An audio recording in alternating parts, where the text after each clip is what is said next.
ઠીક છે મનસુખભાઈ, તો પછી આપણે બીજા કયા વિષય પર વાત કરીએ? ફિલ્મો વિશે વાત કરીએ? હા, ફિલ્મો વિશે વાત કર ભાઈ. ફિલ્મોનો આપણને બહુ શોખ હો ભાઈ. હું એક જમાનામાં ફિલ્મમાં કામ કરતો. તમે ફિલ્મમાં કામ કરતા? હા, તે શું કામ કરતા હતા મનસુખભાઈ? જોવાનું.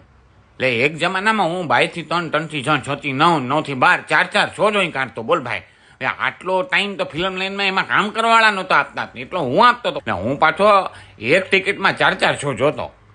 એક ટિકિટમાં 4 4 શો? હા, આપણે ખર્ચો એક જ શોની ટિકિટનો કરવાનો, બાકી બધા એમને એમ થઈ જાય. એટલે કઈ રીતે?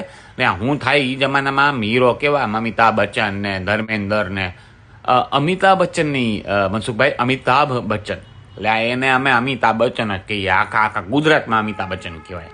એને ભારદીન ન બોલ્યું તો કે મટી થોડી જાય છે અમિતાભ બચ્ચન. પૂળો મૂક એ બધી વાતોમાં ને મારી વાત સાંભળ. તો કે એ જમાનામાં હીરો એવા આવતા ને, એવા ગીતો ને એવી હીરો ફાઇટ કરે, હિરોઈન ડાન્સ કરે,